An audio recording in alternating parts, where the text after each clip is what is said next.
Buckle up those seatbelts, kids, because Mario Kart Wave 2 is here and we are in for a wild ride. What we're doing in this series is ranking all of the courses from each individual wave of the Mario Kart 8 Deluxe DLC from worst to best amongst each other, and then adding each course to our DLC-wide tier list. Here's a quick look at what our tier list looked like after Wave 1, and by the end of this video, we'll know exactly how Wave 2 factors in. And by the way, at the end of this video, I'll be updating one of my tier placements from Wave 1, so stick around till the end to find out what that's all about. Anyway, let's stop wasting time and jump right into my rankings for Wave 2. Starting off with number 8, we have SNES Mario Circuit 3.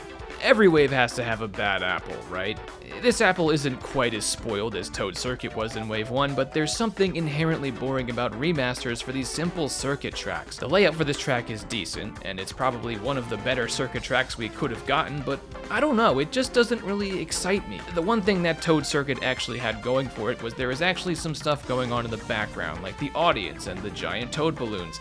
This race doesn't really have much of that. We get these fans standing on top of some floating blocks, but that's kind of it. One positive thing I will say about this course is that I don't think it suffers from the same graphical laziness that a lot of the Wave 1 tracks suffered from. In fact, that actually seems to hold true for the rest of the races in Wave 2 as well, so assume that that point applies across the board here. The low ranking here is less about this being a terrible course and more about it being an uninspired pick for the DLC lineup. No matter how many technical reasons I could try to come up with for how good the layout of this course might be, if it doesn't excite me, then why would I give it a high ranking, right? Which tier are we gonna put this one in? Well, it's definitely not as bad as Toad Circuit. So this race is actually going to be starting off our D tier. Coming in at number 7, we have Sydney Sprint for Mario Kart Tour.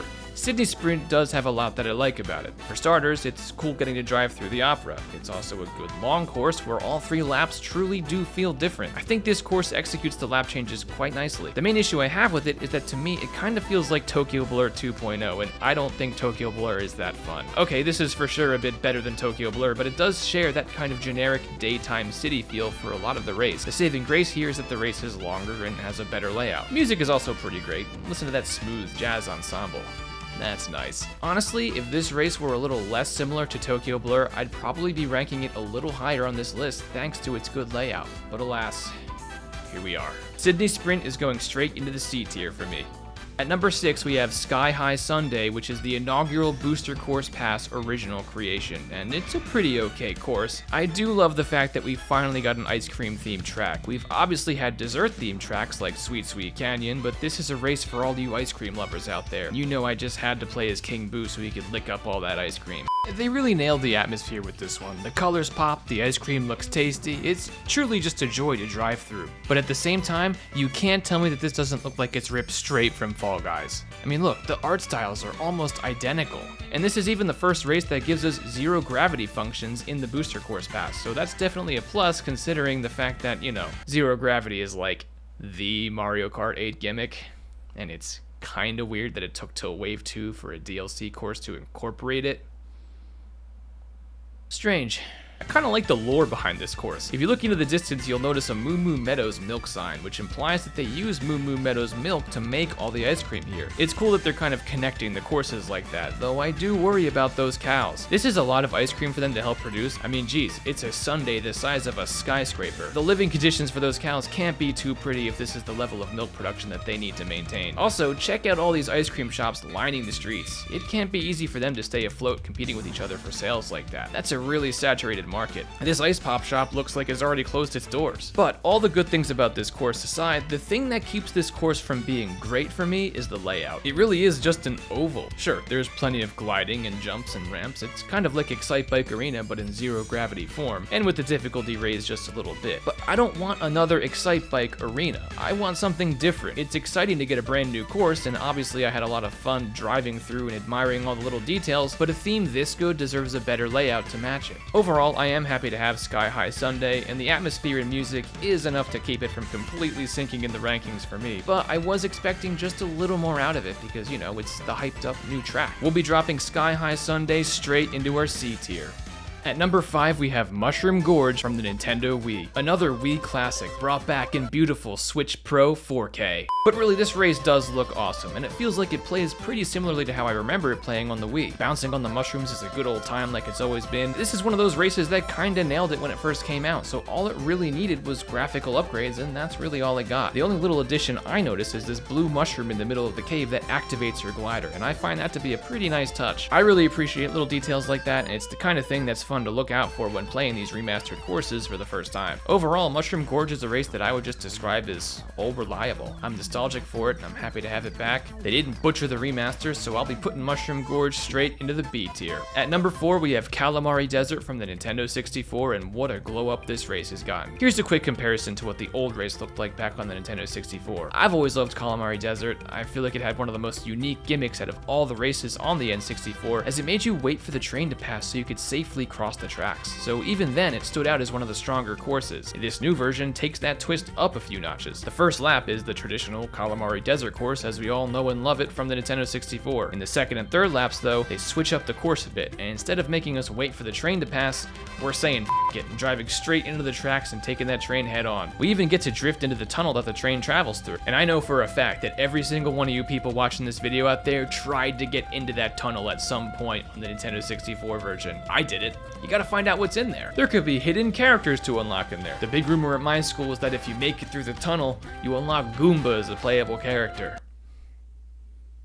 I never unlocked Goomba. But now that tunnel is finally part of the race, and I couldn't be happier. And this right here is what I love about most of these Booster Course Pass races. But it's not just pure remasters we're getting. A lot of these courses are being reimagined in such cool ways. Maybe some purists will disagree, but I think that's a plus, and I definitely want to see more of that in the future waves. For me, Calamari Desert goes straight into the A tier. Coming in at number 3, we have New York Minute from Mario Kart Tour. Now look, I love New York City. I grew up near New York City, and this race does a great job of really capturing that New York atmosphere for me. Visually, the flashing lights and the big billboards in Times Square, taking a detour through Central Park, truly make you feel like you're tearing through the city that never sleeps in the middle of the night. The music is spectacular, as it really has been for most of these tracks so far, and I really appreciate the attention to detail in the Times Square billboards. I especially like this sign that says Donkey Kong, the best musical. What is that musical even like? I guess it's just DK and his friends get up in front of the crowd and just play the bongos for 4 hours.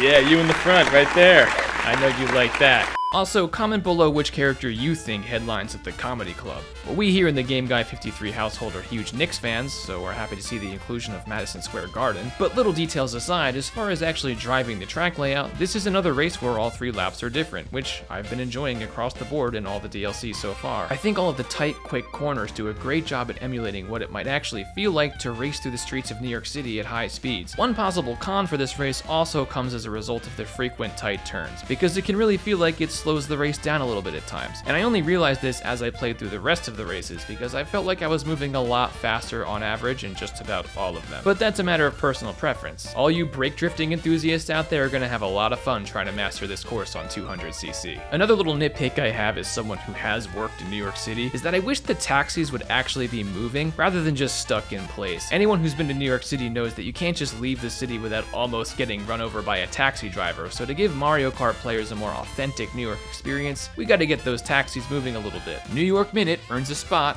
in the A tier. If you've made it all the way to my top 2 rankings here, I would really appreciate it if you hit the like button and subscribe to the channel. We're almost at 500. We gotta get that community tab so we can do polls and stuff, right? Moving on to number 2. At number 2, we have the return of the king. That's right, Waluigi Pinball for the DS. This is the only sure thing that we all knew would happen at some point with the Booster Course Pass. Waluigi Pinball is back, and it is better than ever. I would group this into the same category of races as Coconut Mall. They're absolute fan favorites that are almost required to be a part of the Booster Course Pass, otherwise fans would actually riot, including me. They gave this race more of a traditional remaster treatment, and that's okay with me, because the course was beautiful from the day we first received it back on the DS in 2005. Visuals here are are gorgeous, the music has that DS charm to it, and the course feels like it's scaled perfectly to fit the Mario Kart 8 Deluxe engine. Drifting through that pinball chute at the top of the track is as satisfying as ever, dodging the giant pinball and its bumpers is as fun as ever, and staring our dear king in the eyes as I glide down that track is as thrilling as ever. I feel like this race has always had everything that you need in a solid Mario Kart track. Also, the idea that we can now have online lobbies full of 12 Waluigis racing on Waluigi Pinball is really exciting to me. It's great to have you back, Waluigi Pinball. It is great to have you back. I'm gonna be a bit generous with this wave and put the number 2 track into the S tier. And at number 1, we have what I think is the dark horse candidate from this pack, Snowland from the Game Boy Advance. Okay, now normally I break down the technical reasons for why I think a track deserves to be ranked so high, but damn it, this course just makes me smile and you really can't put a price tag on that. I mean, come on, look at the penguins. They're waddling around enjoying their day. They look so happy. This guy looks like he wants to join the race. They're just so cute. I want to slam them with my car. Even all the little toads are bundled up for the cold. The little details on this map are just too charming. I'm a little too excited about this right now, aren't I?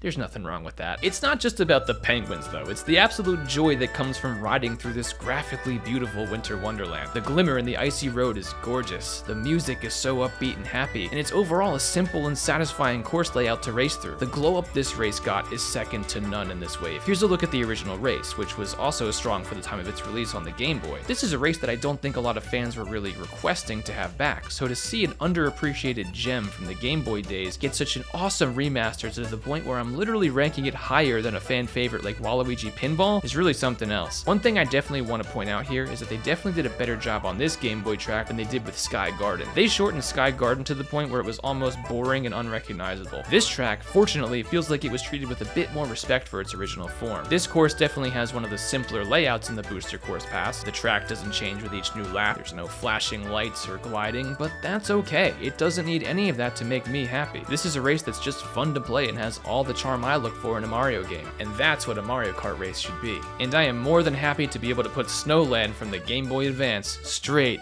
into the S tier.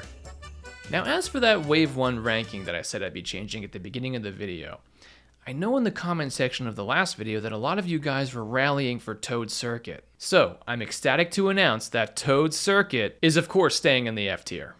Come on, you think I'd really change my mind on that one? That race is atrocious. What I'll actually be doing is swapping Shroom Ridge in the C tier with Tokyo Blur in the B tier. The more I played these two races over the course of our 4-month wait for Wave 2, the more I realized how much fun I was really having drifting all those tight curves in Shroom Ridge, and also how bland Tokyo Blur really is. And with that change, I feel a lot more confident in my Wave 1 rankings. Let me know in the comments what your rankings would be for Wave 2 of the DLC. Do you think I ranked anything too high or maybe too low? Just let me know in the comments below and we'll have a dialogue about that. One thing I know for sure is that Wave 2 is definitely superior to Wave 1, so I'm looking forward to seeing if we can continue that upward trend into Wave 3. And with that, I'm getting out of here.